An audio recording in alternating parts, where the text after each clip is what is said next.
Bismillahirrahmanirrahim. Assalamualaikum warahmatullahi wabarakatuh.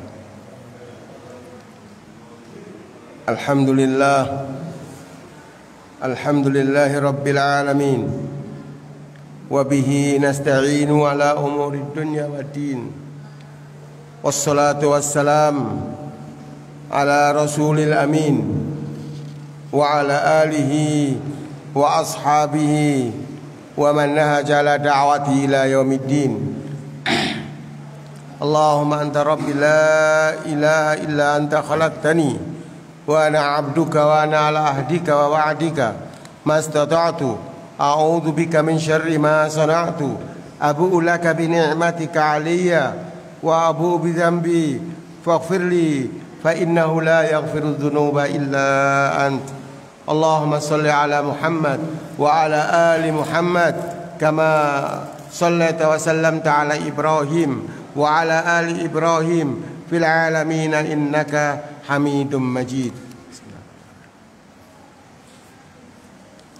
Amma ba'du ikhwatal iman, kita lanjutkan kajian kita di Masjid Ar-Riyadh yang pada malam hari ini kita akan membahas sedikit atas cara-cara pernikahan yang sah menurut akidah ahli sunnati wal jamaah.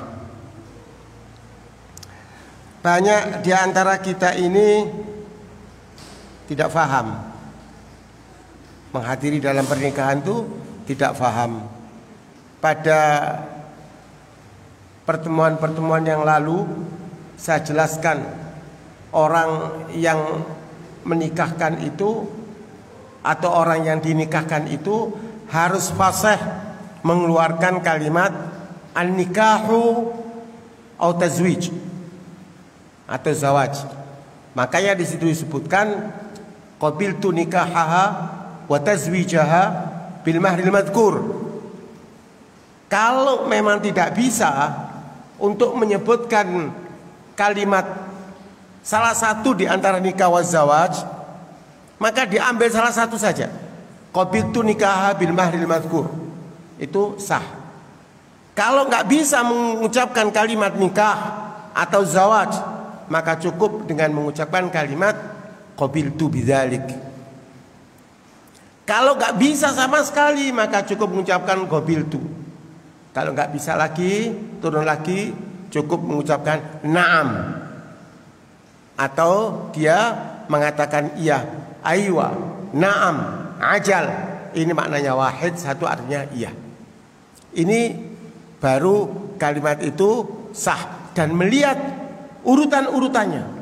Tidak boleh kalau sudah bisa mengucapkan kalimat nikah wa tazwij, dia mengucapkan na'am. Tidak boleh.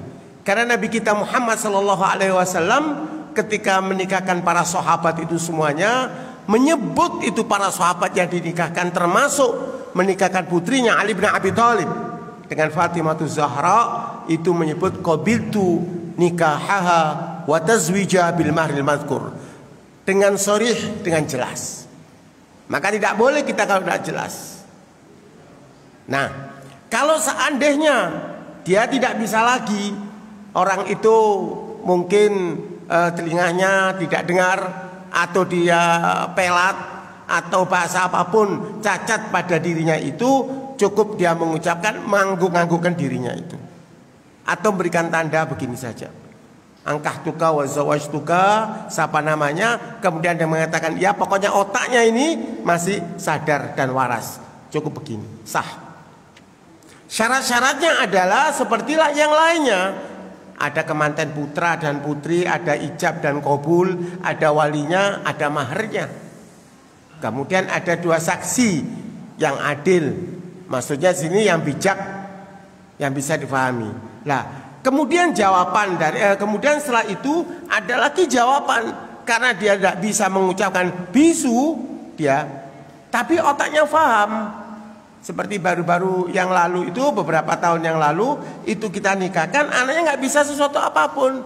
Setelah dinikahkan oleh orang tuanya, Tapi kita berikan tahu kepada para jamaah biar nggak bingung. Maka jawabnya apa? Kuku kuku kuku kuku kuku kuku kuku kuku kuku kuku. Karena dia tidak bisa. Hal ini sah apa enggak? Sah. Paham jamaah sekalian? Nah, kemudian yang tidak sah di dalam pernikahan, jumhur ulama, ya, jumhur ulama, ada beberapa ulama dengan jumlah yang sangat kecil, itu kalau nikahan angkah tuka wa zawaj tuka dan seterusnya, kemudian jawabnya Bismillahirrahmanirrahim. Qabiltu nikahaha wa tazwijaha bil mahril madhkur, maka ini tidak sah pernikahan. Apa sebabnya mengucapkan bismillah kok dikatakan tidak sah? Apakah ini bukan termasuk firman Allah Bismillahirrahmanirrahim? Benar. Akan tetapi tidak boleh ada jeda, tidak boleh ada penggang, ada waktu.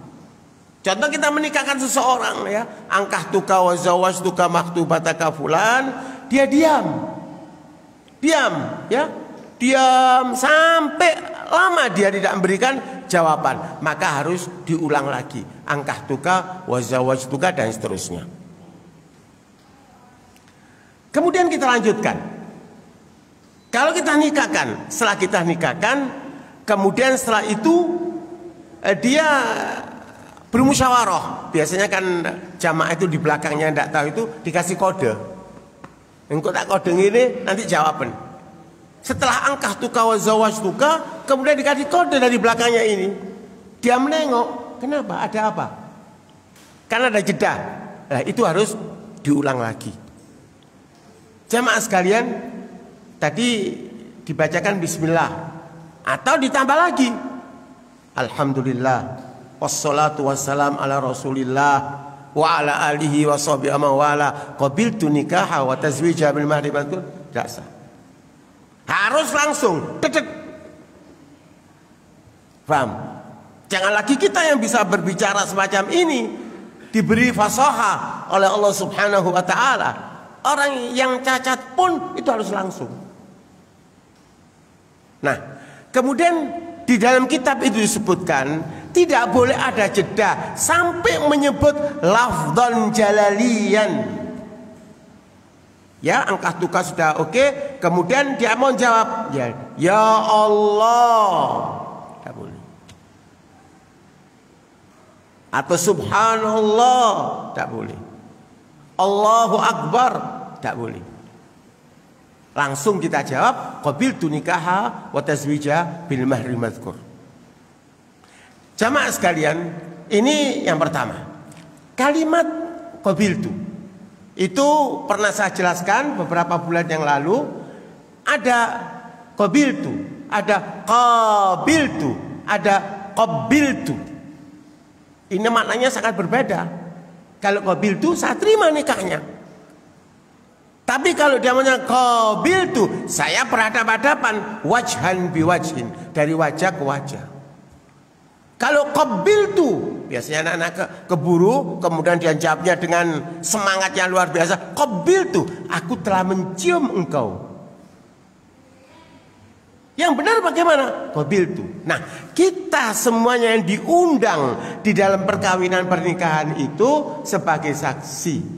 Kalau ada sesuatu apapun, kita bisa mengangkat suara di situ. Wah, ini kalau tidak sesuai dengan syariah atau salah. Ini harus jelas. Karena kita diundang itu bukan kemudian diam kalau ada kesalahan. Harus kita tegur. Atau kebanyakan di antara kita nggak tahu, mereka itu tidak paham atau apa. Tiba-tiba kalau di tempat kita mengucapkan angkah tuka, jawabannya bagaimana? Pokoknya dia mengucapkan barakallahu lak wa baraka alaik. Bener apa enggak? Dengan bahasa lainnya mereka mengucapkan di sekitar orang banyak itu, setelah dinikahkan kemudian mengucapkan sah, sah, sah. Apa nih sing sah? Atau nanti ditanyakan bagaimana Pak penghulunya itu kadang-kadang ragu, atau orang itu ada sesuatu yang diragukan, bertanya kepada jamaah, bagaimana jamaah? Jamaah kalau saya ngerti sah, sah, sah. Nah, ini perlu ilmu, perlu dipelajari. Nah, kemudian kewalian. Wali itu ada waliul mujbir, Wali mujbir itu wali yang sepancar. Siapa itu? Bapaknya, bapaknya bapak, kemudian anaknya, kemudian pamannya. Ini. Kemudian setelah itu baru turunnya kepada jidnya. Jid siapa itu? Jid dari pihak ibu. Kemudian setelah jid dari pihak ibu, kemudian khaluha, yaitu paman dari pihak ibu.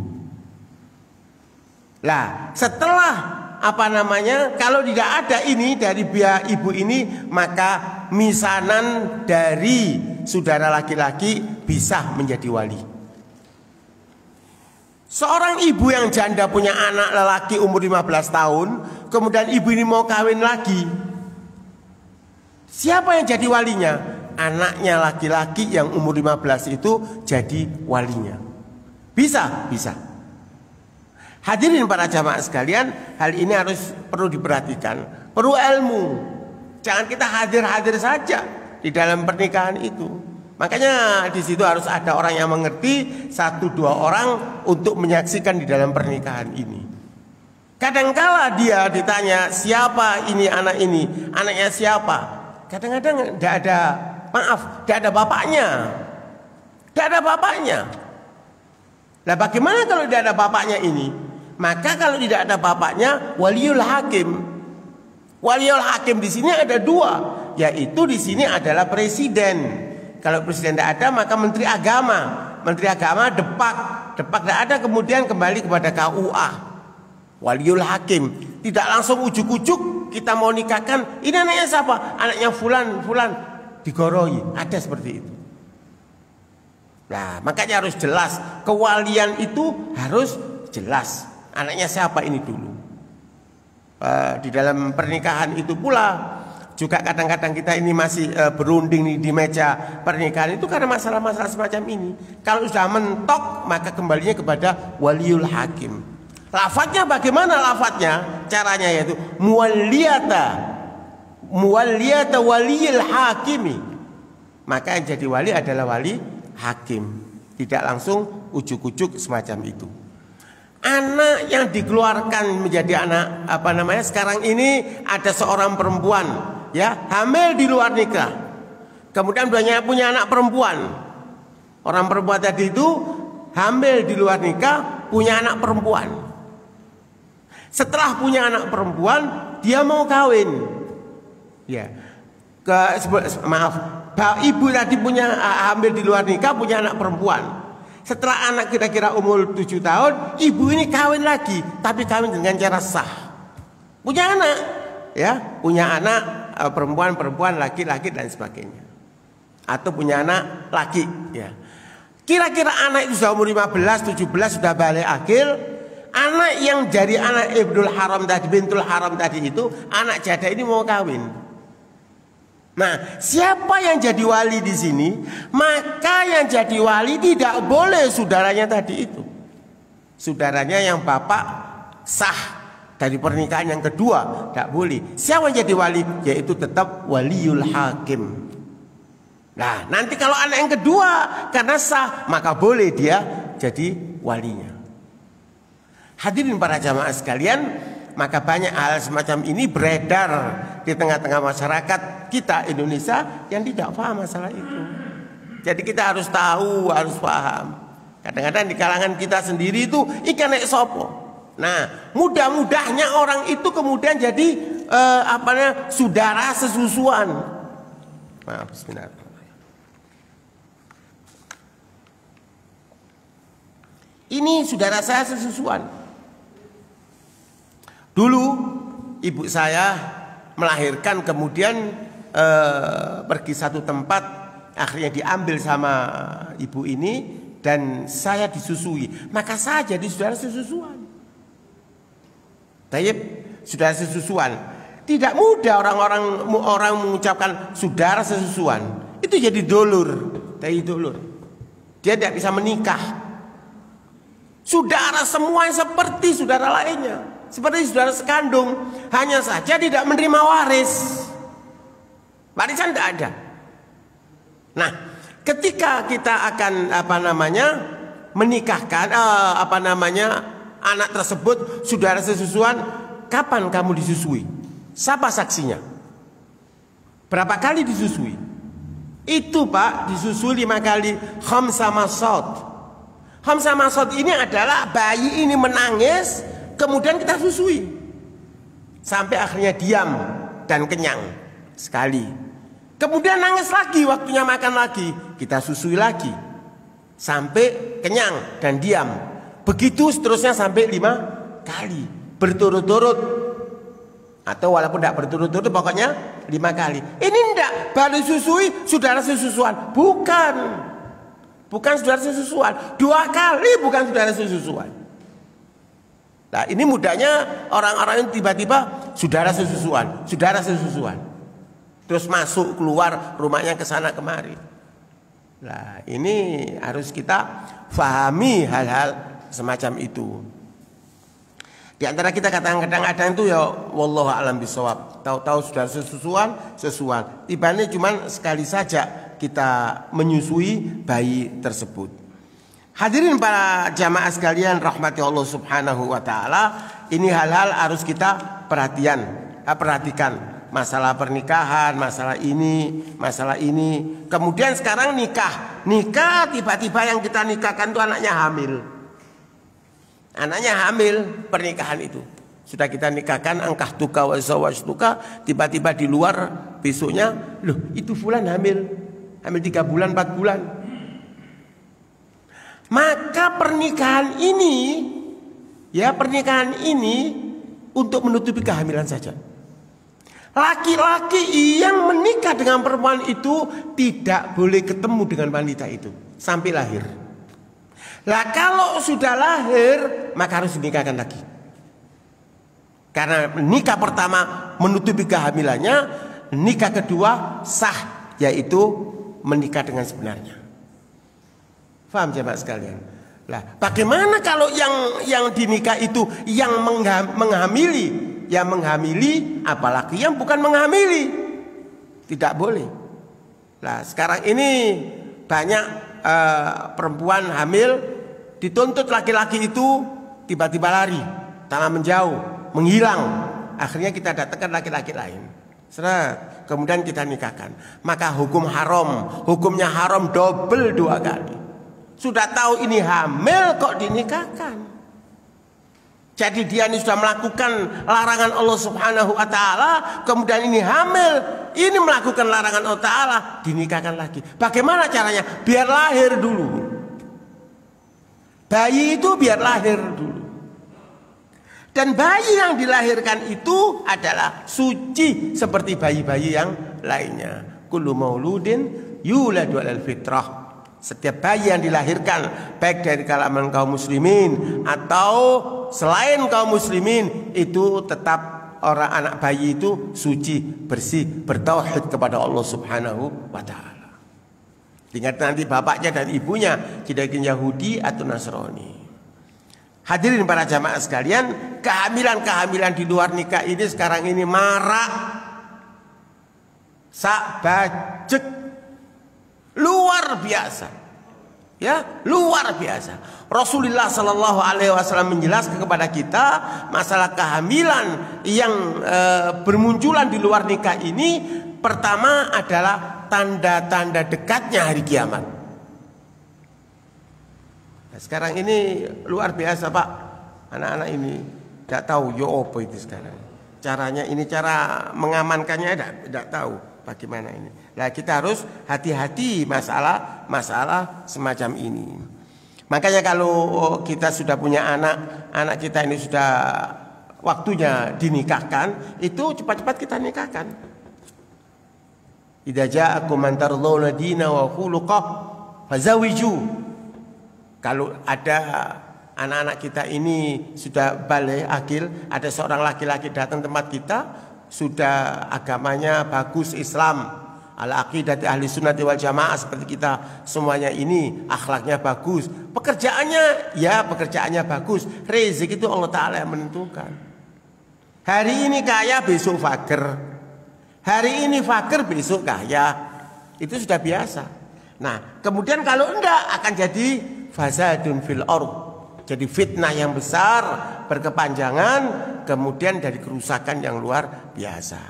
Biasanya kita ini laki-laki ngomong, Bi atau Abah atau Umi, saya minta Zuat minta kawin. Anaknya fulana. Kalau perempuan enggak. Yang jadi satu keheranan adalah kenapa kok hanya laki-laki saja ini perhatikan, perempuan tidak? Itu perempuan ada syahwatnya.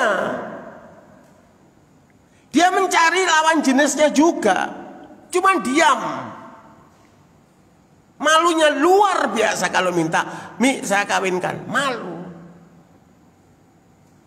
Bapak yang cerdas, yang jenius harus tahu melihat keadaan anak-anaknya waktu ini kawin ini. Waktunya kawin. Kalau sudah waktunya kawin, ada orang baik-baik, kita kawinkan. Ar-rizq biadillah. Allah Subhanahu wa taala yang mengatur. Tazawwajul fuqara'a yughnihumullahu min fadli. Kawinilah orang-orang yang fakir, miskin, yang serba kekurangan itu, Allah Subhanahu wa taala akan berikan rezeki. Utlubur rizqa fi zawaj. Carilah rezeki di dalam pernikahan. Hadirin para jamaah sekalian, kemudian anak kita menjanda. Jangan orang tua dia menjanda, harus dikawinkan. Ya, kita ngomong, ngobrol. Kita punya anak perempuan, ngomong, saya punya anak gadis ini sekian, umurnya sekian. Barangkali ada seorang laki-laki yang baik untuk menikah, tafadhol ilal bait, bisa dilihat anak saya. BE jodoh. Loh, sekarang kata-kata ini aib. Kata-kata seperti ini seakan-akan anak kita tidak laku kawin. Tidak, jamaah sekalian. Ini keharusan sebagai orang tua. Yaitu ketika itu Umar bin Khattab radhiyallahu anhu punya anak namanya Hafsah. Hafsah ini janda. Ya. Hafsah ini janda. Umar bin Khattab ini bingung melihat anaknya di rumah janda ini, bingung. Kalau orang perempuan, laki-laki, jejaka atau gadis belum tersentuh lawan jenisnya, itu bertahan. Tetapi kalau laki atau perempuan sudah pernah bersentuhan dengan lain jenisnya, tambah bingung. Apalagi namanya janda, apalagi yang namanya duda. Jamaah sekalian, kemudian Umar bin Khattab radhiyallahu an menawarkan putrinya kepada sahabat Abu Bakar Siddiq radhiyallahu an. Abu Bakar, kau gelem kawin ambek anakku. Apa aib? Bukan hal yang aib. Itu satu kemuliaan. Mulia terhadap bapaknya anak perempuan itu perhatian dengan anak-anaknya. Mulia kepada orang yang ditawari itu. Dan semua ini orang-orang yang mulia karena menjaga kehormatan satu sama lain. Sampai tutuk ngono mikirna kepada anaknya ini. Bukan dibiarkan. Wis cek wedok lek ana teko, lek jodone teko ya dikawin, lek ndak. Salah. Harus bicara dengan orang-orang yang bisa diajak bicara, yang bisa memegang rahasia. Tidak kepada semua orang. Sopo di antara sak masjid ini sing bisa diajak bicara. Oh fulan, kita ngomong. Tertutup. Rahasia. Ojo kok dijak ngomong ini, diomongno orang akeh. Gondromang. Anak ditawarno supaya payu kawin karena tidak laku, umurnya sudah sekian. Salah, Pak. Itu banyak. Itu rahasia kemuliaan. Ditawarkan kepada Sayyidina Abu Bakar. Abu Bakar, gelem kon kawin ambek anakku. Jenenge Hafsah. Abu Bakar tidak menjawab A, B, C. Diam dari 1000 bahasa. Akhirnya besoknya ketemu sama Utsman bin Affan. Utsman, ya apa kau tak kawin ambek anakku? Janda iki anakku. Oh iya, coba saya pikir. Insya Allah 1-2 hari saya kasih jawaban. Setelah 1-2 hari, dia mengatakan, ya Umar, kelihatannya saya masih belum siap untuk menikah lagi. Senang. Siapa yang senang? Umar bin Khattab. Karena dijawabi. Tadi ditawarkan kepada Abu Bakar Siddiq, tidak dijawab. Dia diam. Tak lama kemudian datanglah utusan Rasulullah Shallallahu Alaihi Wasallam untuk menanyakan Hafsah. Ya Umar, bagaimana Hafsah? Sekarang ini kelihatannya Rasulullah ada minat untuk menikah kepada Hafsah. Tentunya diterima. Ya apa, wong Nabi. Ya diterima, akhirnya dinikahkan. Setelah beberapa lama kemudian Abu Bakar Siddiq bertemu dengan Umar. Ya Umar, waktu itu memang saya tidak memberikan jawaban karena baru saja Nabi itu rundingan sama saya. Ya Abu Bakar, bagaimana kalau saya akan menikah dengan Hafsah? Oh baik ya Rasulullah, kalau begitu. Iki sini cak ngomong ki Abu Bakar iki mertuanya. Dan nilai awak ngomong ambil mertua. Ami atau Abi, kata ya, iya. Diusir mungkin ya. Sana. Apalagi mantune gak duwe apa-apa ngene. Pulang, nggih celana tok mulih semuanya. Iki Rasul sallallahu alaihi wasallam rundingan dengan mertuanya. Oh, baik ya Rasulullah. Akhirnya si Abu Bakar ketemu dengan Umar. Setelah resmi akan menikah, iya sebenarnya waktu itu saya tidak memberikan jawaban. Apa sebabnya saya tidak memberikan jawaban? Karena Nabi Shallallahu Alaihi Wasallam tas rundingan sama saya. Aku na masjid ketemu sama inti, kemudian inti menawarkan ini. Dan Nabi mengatakan, ojo kondo-kondo lo Abu Bakar. Ya akhir mertua ini, ojo kondo-kondo, gak kondo belas. Karena apa? Ada orang yang lebih baik daripada Abu Bakar Siddiq yang akan datang kepada Hafsah atau kepada Umar bin Khattab radhiyallahu anhu. Ditawarkan. Zaman dulu masih ada orang-orang abauna wa ajdaduna, itu masih ada. Ini dikawinkan ini, dikawinkan ini. Tapi dilihat laki-lakinya yang apa namanya, yang bertanggung jawab, bukan sekedar laki-laki saja. Lanang-lanang tok sak bacek diembongi, perempuan tok sak bacek diembong. Kita cari perempuan yang bertanggung jawab. Bukan hal yang aib seorang janda kawin lagi. Antum tahu Khadijatul Kubra itu kalau dilihat di dalam sejarah hadis Nabi Sallallahu Alaihi Wasallam, manusia termulia itu ada 4 perempuan. Pertama Asia, istrinya Firaun. Kedua Khadijah Maryam Al-Batul, ibunya Nabi Isa. Yang ketiga Khadijatul Kubra. Yang keempat Fatimatuz Zahra. Loh, Nabi kawin dengan Khadijah ketika itu Khadijah umur berapa? Umur 40 tahun. Nah Rasul umur berapa? Umur 25 tahun. Dan Khadijah ini janda. Seluruh istrinya Nabi itu janda. Khadijah dikawin Nabi itu bukan janda sekali, 2 kali. Dikawin oleh Nabi Sallallahu Alaihi Wasallam. Makanya bapak-bapak para hadirin ini kalau bisa cepat-cepat kawin lagi. Tapi nek tak gelok loyo-loyo gini gak nafsu rupane kawin lagi. Wis zikrullah tok ae. Iya. Lah fulus ndak ono pisan. Sing garai iki duwike gak ono. Padahal Nabi Shallallahu Alaihi Wasallam itu menjelaskan kepada kita apa kata Nabi, bahwa orang yang terbaik di antara umatku ini adalah yang paling banyak istrinya. Jadi kalau kita kepingin baik di hadapan Nabi Shallallahu Alaihi Wasallam, yo kawin bala-bali. Tapi coba kita lihat, ya tentunya kawin beberapa kali, sing tidak musyawarah mertuanya. Allahu Akbar. Rundingan. Lah kita orang gak iso duwe gak ono pisan ini. Jadi gak iso kawin. Wis zikir yang banyak. Apa kata Nabi Shallallahu Alaihi Wasallam? Hal tazawwajta? Qultu la. Qala tazawwaj fa inna khairu hadhil ummah aktsaruha nisaan. Sebaik-baik umat dari umat Muhammad sallallahu alaihi wasallam ini adalah orang yang paling banyak istrinya. Kalau kuat 2. Orang kalau mau kawin lagi itu 2. Mampu fisiknya, mampu duitnya. Kalau mampu fisiknya saja, duit gak ono, tukaran terus. Mampu duitnya, fisiknya tidak kuat, itu pun juga tukaran terus. Karena manusia minta 2. Harim ini minta 2. Fisiknya kuat, duitnya kuat. Engko lek anjene duit gak ono, fisik tok sing kuat, akhirnya jadi renungan pagi, renungan sore, renungan malam. Ya apa, ya apa, ya apa, ya apa. Kono duit. Iya, kan begitu ya. Nah, bagaimana harus ada duitnya. Hadirin para jamaah sekalian yang rahmati Allah Subhanahu wa taala. Jadi hal semacam ini harus kita perhatikan karena itu merupakan satu ilmu.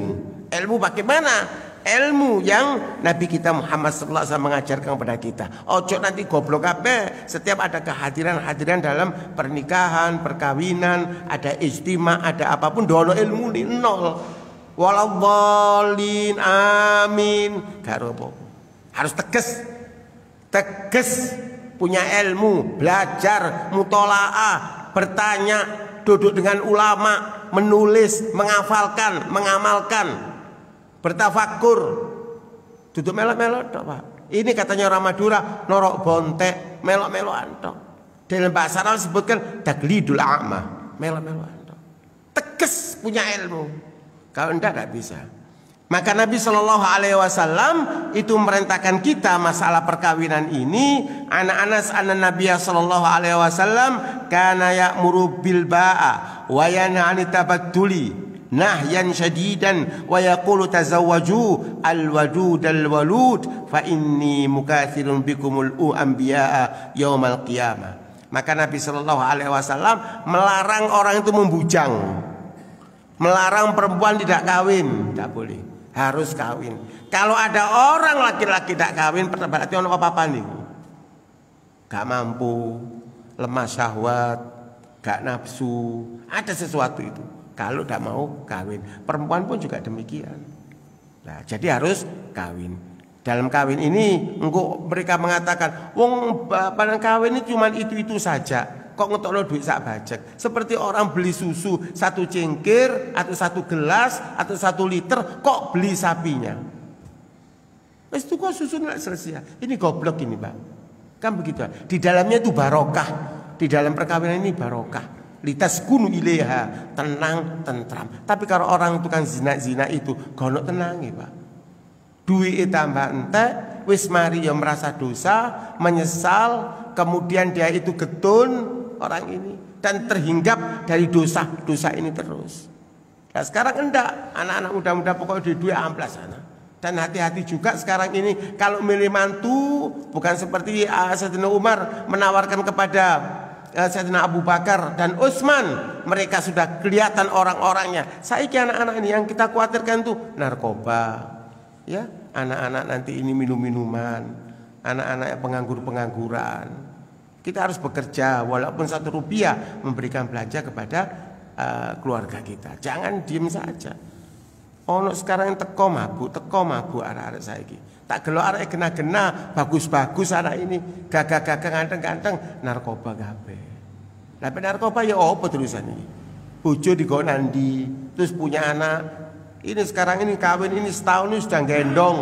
Biayanya banyak, pampersnya banyak, susunya banyak, kehidupannya yang untuk makan minum pun juga banyak. Lah ini tidak langsung seperti itu. Nah ini yang bertanggung jawab. Orang yang paling jahat di dunia ini adalah kalau meninggalkan anak dan istrinya, tidak memperhatikan makan dan minumnya, tidak bertanggung jawab. Kita geloi uangku. Iki orang baik atau tidak gelon terhadap keluarganya. Oh iki ninggalno bojone, gak tahu memperhatikan.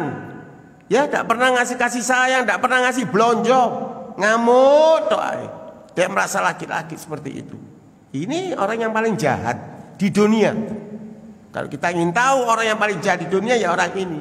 Dan orang yang paling baik di dunia adalah orang yang paling baik terhadap keluarganya.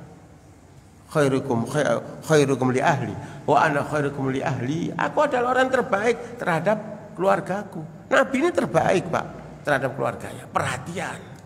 Paham? Sampai satu ketika itu bajunya Nabi itu sobek, kemudian minta kepada salah satu istrinya supaya dijahit. Ditakokno hari ini, engko tolong jahit no ya. Iya, wis dakek ngono, gak dijahit. Engko sampai seminggu lagi gak dijahit. Seminggu lagi gak dijahit. Akhirnya Nabi ngambil jarum dengan benang dijahit sendiri.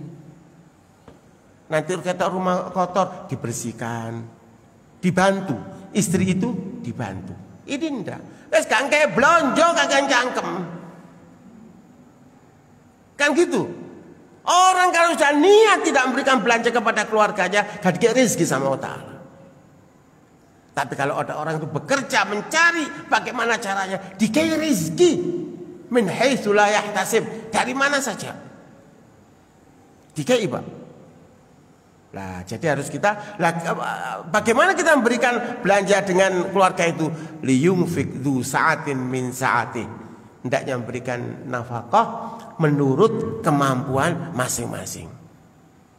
Kalau kita main dikurangi oleh Allah Taala rezeki itu, la yukallifullahu illa ma ataha, tidak dipaksa oleh Taala. Rezeki piro wis ke ono iku. Iki ono sakmene ke ono iki. Ya, hatta oleh pira 150, 200 ke ono. Jangan sampai tidak dikasih sama sekali. Dan seorang istri itu tak duduk rahasia. Walaupun antum semuanya ini punya istri, ada yang lebih dari satu. Istri ini, amin jadi gini. Ini kami zuatin rubani. Saya nak jodohmu ya, insya Allah. Apa namanya? Seorang istri ini walaupun bojone tidak memberikan belanja yang sempurna 100%, pokoknya cangkeme dijogo. Ojo ngamuan, ojo ngomelan, ojo mukul, ojo menghina. Lah, jadi kita muliakan itu istri-istri kita. Sis kekurangan segala akhirnya kita hina. Wis rupane elek. Iya. Kok nek gak tak kawin, kok sing gelem ambek kon. Waduh, wis tambah gak karuan. Saiki diwara elek-elek, lah biyen diwara ayu-ayu. Lah, gitulah. Hadirin para jamaah sekalian, maka diperintahkan oleh Nabi sallallahu alaihi wasallam, tazawwajul wadudal walud. Kawinilah yang kamu cinta kepada orang itu. Lek gak sayang ojo dikawin. Inna Allah Ta'ala menjadikan iki model iki seneng, iki model iki seneng, iki model iki kawinan. Dan Allah Subhanahu wa Ta'ala menciptakan laki-laki model sing kok ngene ini semuanya. Itu orang sing seneng di masing-masing. Perempuan itu semua seneng model iki, seneng iki, model iki, mau seneng model iki. Orang sing seneng model iki. Begitu juga laki-laki ini diciptakan wanita bermacam-macam. Ono sing tinggi, ono tinggi kurus, ono tinggi yang gemuk, ada rambutnya keriting, ono sing lurus, ono bermacam-macam, ono kulitnya putih sekali, ono sing sedangan, ono macam-macam. Ini Allah Ta'ala sedang duduknya. Diwarai ini cakep semacam ini, tidak mau karena dia dicocokkan dengan seperti ini. Fankihu ma dhaba lakum minan nisa'i masna wa thulatha wa ruba. Kawinlah wanita itu menurut seleramu, sak senengmu. Ada orang laki senengnya sing kok ngene, ya kawin aja. Lah ini sekarang senengnya seperti ini, kawin seperti itu. Hadirin para jamaah sekalian, karena fa inni mukatsirun bikumul anbiya'a yaumal qiyamah. Karena Nabi sallallahu alaihi wasallam, orang-orang ini sudah kawin semuanya, berketurunan, Nabi bangga dengan umatnya nanti yaumul qiyamah. Bangga kepada siapa? Para nabi-nabi. Iki lho iki anak keturunanku, iki lho anak umatku, iki lho umatku. Makanya Nabi itu nanti di akhir zaman di mahsyar itu melihat umat begitu banyaknya, senang, bahagia. Semua mengaku umat Muhammad, ini umat Muhammad, ini umat Muhammad, ini umat Muhammad. Allahu Akbar. Kemudian Allah SWT memerintahkan malaikatnya, katakan pada Muhammad, itu bukan umat Muhammad itu. Coba perang takonono. Kamu siapa? Aku umat Muhammad. Siapa Muhammad itu? Tidak tahu, pokoknya dikabari jadi umat Muhammad itu saja. Kamu bersyahadat? Tidak. Kamu menjalankan syariat? Enggak. Kamu mengerti agama? Enggak ngerti. Nah, kemudian mereka itu semuanya mengaku bukan umat Muhammad, tapi bukan Muhammad, disingkirkan, tidak digolongkan oleh umat Muhammad sallallahu alaihi wasallam yang sebenarnya. Nah, itu yang kedua, mereka itu banyak dosa. Banyak maksiat, dosa tok, maksiat tok. Di akhir zaman ini Pak, seperti ini orang berbuat maksiat tambah sak bacek, tambah kata Al-Quran sebutkan seperti binatang, balhum adhal. Mereka seperti binatang, bahkan lebih sesat dari binatang. Sekarang ini nanti sampai dekat yaumul qiyamah. Dan orang kalau sudah mendekati yaumul kiamah tinggal sing elek-elek tok. Seperti kita menanam satu tanaman, kita ambil buahnya yang bagus-bagus, tinggal sing elek-elek dibakar. Nah, ini sekarang ini orang yang baik-baik ini sudah mati semua. Pada tahun ini tidak kurang dari 3.000 ulama yang meninggal. Itu ulama tua, sepuh atau ulama yang masih muda. Diambil oleh Rabbul Alamin. Ayo, boleh pulang. Tinggal sing elek-elek dok. Mudah-mudahan kita diampuni oleh Allah Subhanahu wa taala. Kemudian ya ikhwatal iman, fa inni mukatsirun bikumul anbiya'a. Bangga terhadap nabi-nabi. Nabi sapa? Nabi seluruhnya. Setelah Nabi Adam dan seterusnya. Nanti pada yaumul kiamah. Hadirin para jamaah sekalian, ini yang dapat saya sampaikan. Mungkin ada pertanyaan satu atau dua pertanyaan, silakan bertanya sebelum kita tutup. Silakan. Fadhil.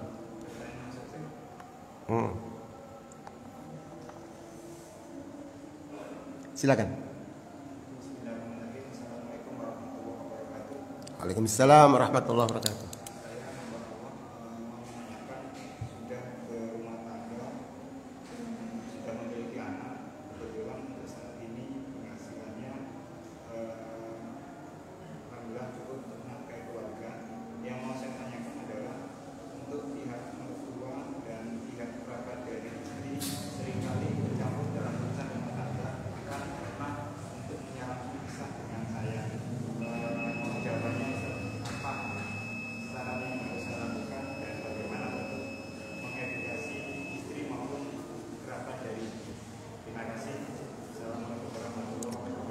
Mencampuri dalam urusan rumah tangga, kemudian sampai memerintahkan untuk berpisah. Pertama, rumah tangga ini terdiri daripada az-zauj wa zaujah, suami dan istri. Tak boleh campuri orang lain. Boleh mencampuri itu mendukung, membantu, menopang. Tapi campur dalam urusan menentukan hal rahasia rumah tangga ini tidak boleh. Rumah tangga itu terdiri suami, istri, jarang melaku. Kita sebagai bapak dan ibu digigelo ae. Perlu dibantu ya kita bantu. Ya, perlu diangkat kita angkat. Perlu nasihat kita nasihati. Dan kita lihat bagaimana keadaannya dari jauh. Lagi terang campur melok di situ gak jadi. Pasti gagal dalam rumah tangga itu.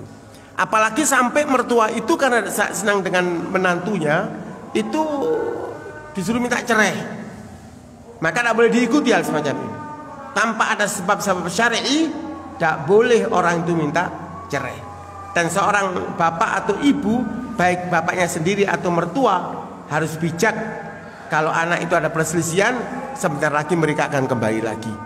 Harus kita dorong untuk kembali lagi, bukan kita dorong untuk tambah bercerai. Maka orang yang minta cerai itu tanpa ada hukum syar'i, hukumnya haram. Dan perempuan yang minta cerai tanpa ada udzur-udzur syar'i, maka terbuka pintu-pintu neraka untuk menyambut kedatangan tersebut. Bisa dipahami ya? Ada pertanyaan lagi? Saya kira itu yang dapat saya sampaikan. Kita tutup dengan kafaratul majlis. Subhanakallahumma bihamdik, asyhadu an la ilaha illa anta astaghfiruka wa atubu ilaik. Wabillahi taufiq wal hidayah, war ridha wal inayah. Wassalamualaikum warahmatullahi wabarakatuh.